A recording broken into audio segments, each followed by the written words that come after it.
Hey everybody, how's everybody doing? We are doing a little bit of a live to answer some of your guys' question. I know hey everybody, so we were supposed to go live a little bit earlier, but we were having some technical difficulties.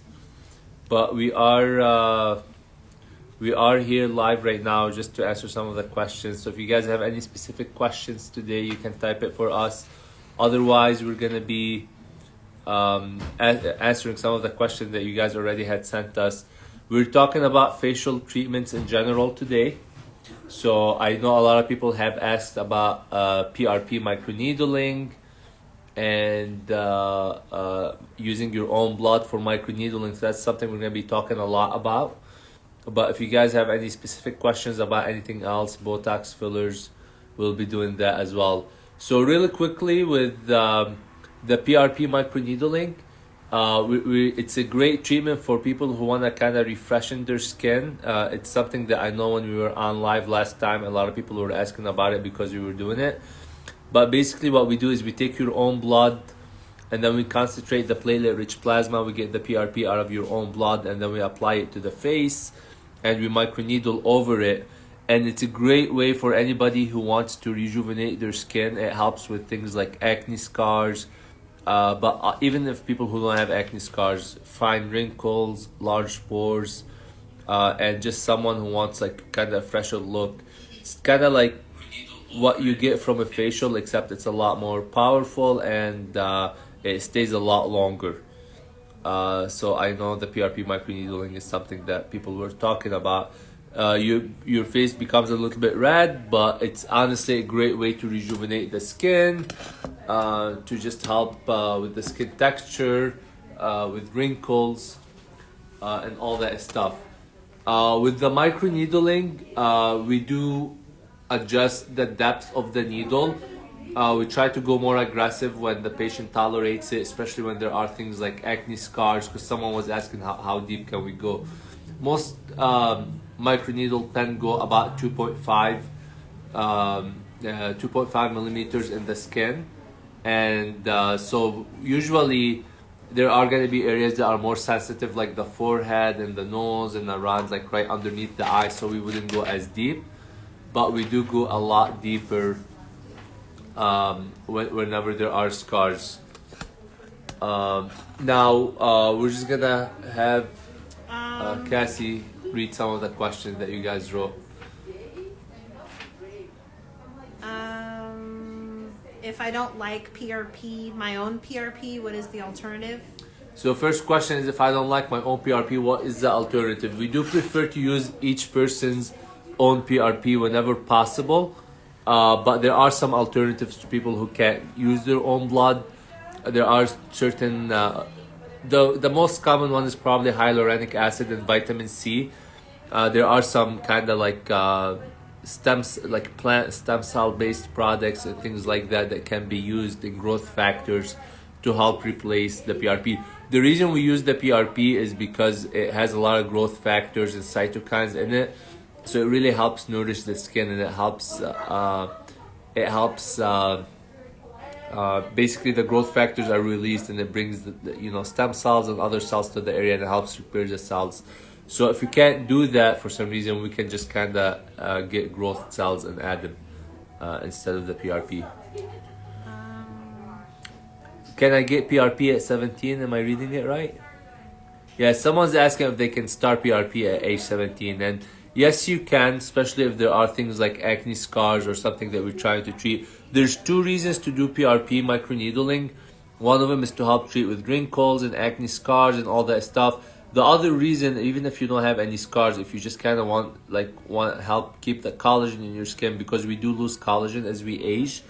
So even if you don't have any specific issues, but you just kind of want it to rejuvenate the skin and help kind of keep that collagen, then you can do PRP. Now, if that's why you're doing it, we wouldn't start at 17. Someone who's 17 who has healthy skin probably doesn't need to do kind of preventative microneedling at that point. That being said, a lot of people have like acne scars and things like that from their teens year, and PRP can be a very safe and effective treatment for that stuff. So it's very safe. You can do it on young people, you can do it on old people. It really doesn't matter. Do we have another question? What is plasma pen? How is it different from PRP microneedling? Oh yeah, so what's a plasma pen and how is it different from PRP, which is platelet-rich plasma? So these two procedures are actually like very different the way we do them. The fact that there's the word plasma and both of them often confuses people. So sometimes people do confuse these two. They think plasma pen uses your own blood, but they are two completely different treatment. The PRP, which is plasma-rich platelet or platelet-rich plasma, I should say, is what we were talking about, where we take your blood, take your platelets, get the platelet-rich plasma. And the plasma in that sense is the plasma of your blood, or kind of the fluid, the liquid outside the red blood cells in your blood. The plasma pen has nothing to do with your blood, has nothing to do with blood at all. It just kind of like another definition of the word plasma. And that one is more of a small pen that has like, produces like a plasma arc, almost like a heat arc that we use to tighten the skin. So they both can be used to tighten the skin, but they work by completely different mechanisms. And yeah, we do offer the plasma pen here. I know someone was asking. So we definitely do the plasma pen here. And so a lot of people like to do it for their eyelids, underneath their eyes, for their crow's feet, or anywhere where there's wrinkles. The plasma pen is it's pretty effective treatment. It's pretty strong. You have to have the right skin type for it. Unfortunately, not everybody is a candidate, but if you are a candidate, it can be a great treatment. So it doesn't involve taking your blood or anything. There is a bit of a downtime with the brown spots that kind of form, and then they fall off in a few days, and then you have to avoid the sun. But it's also used to tighten the skin. And maybe just reiterate for pricing, just have them call the office. I don't know if we'll have time to go over pricing, Sure. but just... Yes, and yeah, if you guys have any questions about pricing, you can DM us directly and stuff, and or call the office and we'll go through the prices. I know we're running February specials for Valentine's Day. We do have a question for people if they have like a history of hyperpigmentation, if they're Hispanic, would PRP microneedling be safe to them? And absolutely, there's absolutely no PRP microneedling doesn't tend to cause hyperpigmentation even in a darker skin type. Now, the plasma pen, unfortunately, you might not be a good candidate for if you have a darker skin type, so we have to evaluate you. But the plasma pen is not safe on all skin types. The microneedling with PRP, however, is much safer on all skin types, so you can do that without having to worry too much about hyperpigmentation or scarring with the PRP microneedling. What about facial skin that's sagging? What treatment do you recommend? Yeah, so for facial skin, to kind of help tighten it once the skin starts to sag, there's a few different treatments. One treatment is PRP microneedling and plasma pen. These two treatments that we were talking about will help tighten the skin, but there are other treatments that we haven't talked about yet. Depending on the area, a lot of times fillers can be used to help lift the skin a little bit. So a lot of times with time, you start having kind of more volume here in the jowls and less volume in the cheeks. So we can put some filler in the cheeks to help lift up. So that's something that can help kind of lift and lift up the actual skin.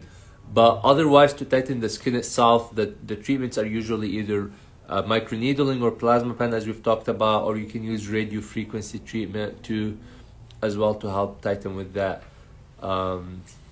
These kind of tend to be the main things. There's a couple lasers that help too, but we mainly use PRP microneedling, plasma pen, and radio frequency. I know somebody's asking if a plasma pen can do a small brow lift. Yes, you can do a little bit of a small brow lift with the plasma pen. It does depend on the person. Usually if we do kind of the upper area and we do if we do kind of the area above the eyelid and we tighten that, it will automatically give you a bit of a brow lift. It's not going to be anything super aggressive, but it definitely can help lift the brow and as a bonus, also the skin over it will get tighter and nicer. So you can get a bit of a brow lift with the plasma pen. Is there an aftercare kit or something to put on my face after PRP treatment or plasma pen? Yes, so with there are a couple aftercare kit that we do recommend depending on the treatment. One thing specifically for the plasma pen, we actually give you as part of your treatment a couple. It's right there. Oh yeah. So for the plasma pen, we give you a couple serums that you can use that we want you to use. One of them is after the plasma pen treatment, and one of them is sunscreen that you want to be using afterward. We actually, yeah, if you guys can bring him. So this is kind of what we use. Serum Factor 5 serum is actually a very effective kind of serum to use in general, but it's kind of the only thing we want you to use after the plasma pen, and then we give you like sunscreen that you want to use. And now for the microneedling, and we do carry Epions here, and this is just a sample, but we have this recovery kit, and I really like the Epions products actually. So not just the recovery kit, but this is specifically has like 4 different small products in it, and it's great to use after things like PRP microneedling or really any treatment where your face might be a little bit red and irritated, whether it's microneedling or whether it's you know, some lasers or even if you get swelling or bruising, you know, after doing fillers or something like that, you can do that. What is Aqua Gold? What's Aqua Gold?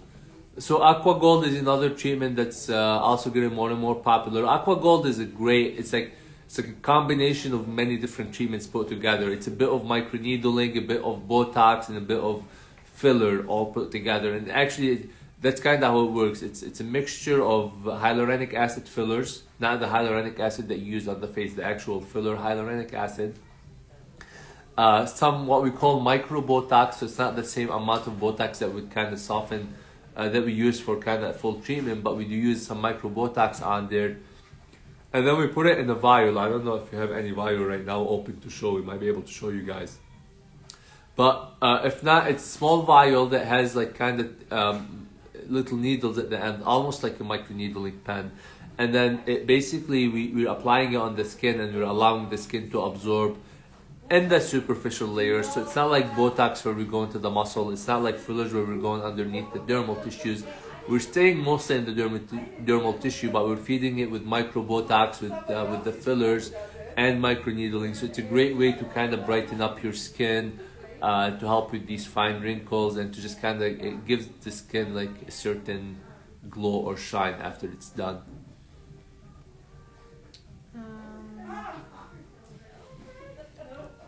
Someone's asking, is it like the stamping and the Meso? Yeah, the Meso from Korea. It's a little bit different than the Meso. It is like a stamping. Now there are many different products that can be stamping. So stamping is a general term that's used for many different things. Aqua Gold is one of them, but not everything that's stamping is Aqua Gold. Meso, if you're referring to mesotherapy, is a little bit different. There's Meso. There's a couple, and I'm not like. Let's see. Oh, from Korea. Okay. Yes. There's mesotherapy, and then there's kind of like the J plasma, which is a different procedure that's done under the skin. And then there's mesotherapy, which is for kind of helps with like fat loss, so, something kind of more like sclerotherapy almost, and mesotherapy. So there are a few different treatments. I know they do a lot of these treatments in Korea. It might be the same thing you're referring to. It might be a little bit different, because again, stamping can refer to a few different things. A few different treatments, and Aqua Gold is technically a stamping kind of technique, but there are other treatments that are the same.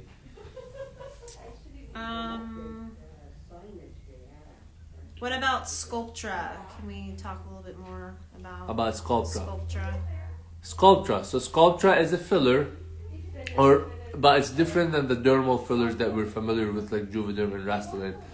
Sculptra polylactic acid actually uses, what it does is it helps stimulate collagen production. So it kind of it is meant to add volume like other fillers do, so in that way it is similar to fillers, but it's not, unlike like Juvederm or Restylane or Bolotero, for example, where you put in the filler and the filler stays there for like a year or 2 years, depending on which filler it is, and then your body kind of absorbs it.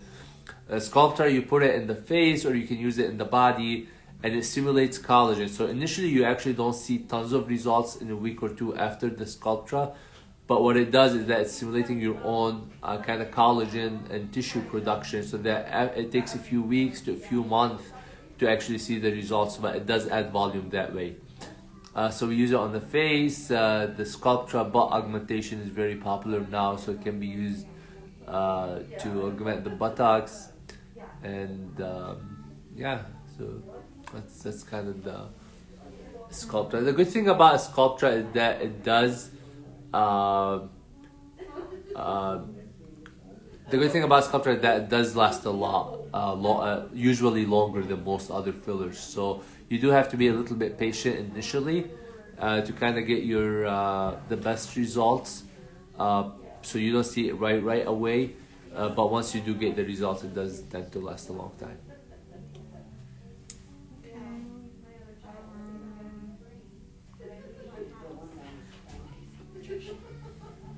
All right, we just have one last question about pregnancy and Botox. So we have one last question, I think, about being pregnant and Botox. We wouldn't recommend, honestly, doing Botox when you're pregnant.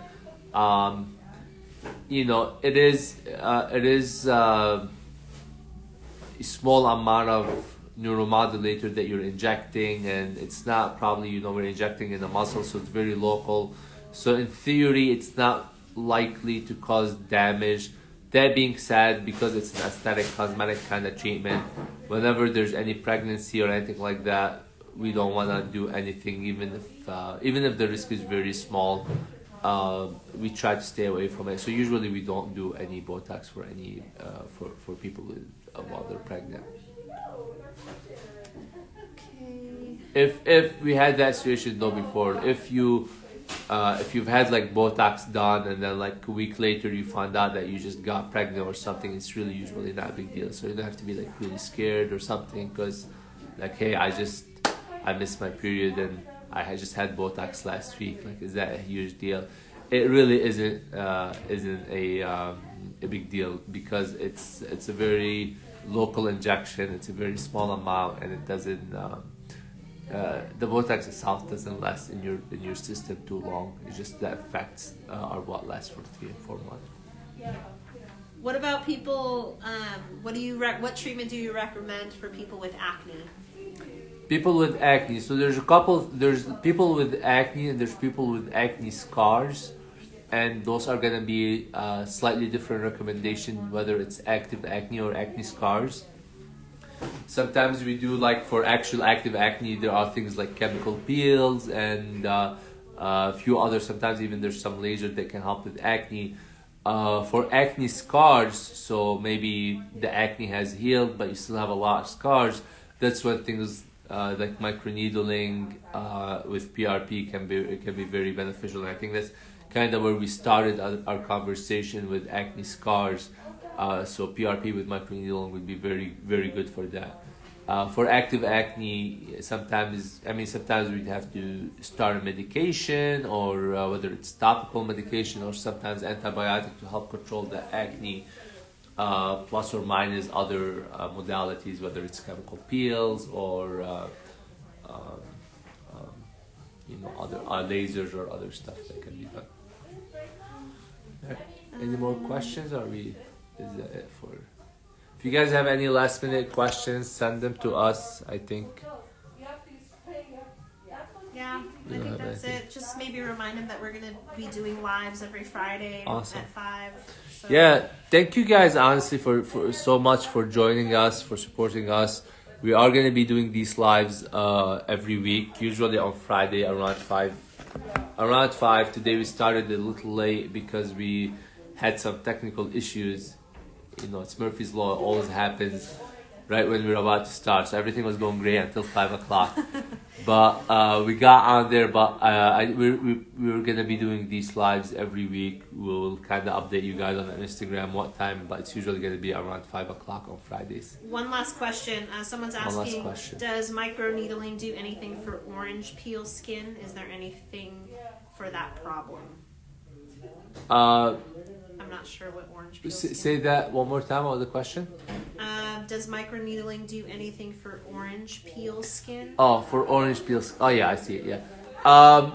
Yes. So it will help. Now there's a couple. It's again the only thing with these terminologies is that sometimes they're used to refer to different things. So there's sometimes we call the large pores. She means. Yeah. Okay. Oh, with large pores, yes, it will help with orange peel. So it will definitely help with that. Sometimes we call this the orange peel when people do kind of bring their chin forward and they get kind of that wrinkly skin here. And for that specifically, Botox would be a great treatment. But for kind of the orange peel skin for the rest of the face where you have the pores or sometimes the skin kind of gets a little bit wrinkly, then for that stuff you can definitely do PRP microneedling and it should help. And if you're talking about kind of the chin area, usually Botox, few units, like could be anywhere between 6 to 8 units of Botox in that area. Sometimes helps with people who get the kind of orange peel skin on the chin area. Cool. Awesome. I think that's it. All right. Thank you guys again. We'll see you next week. And I know sometimes we're gonna also be doing like raffles and stuff. So keep following us on Instagram and stay updated. Thank you.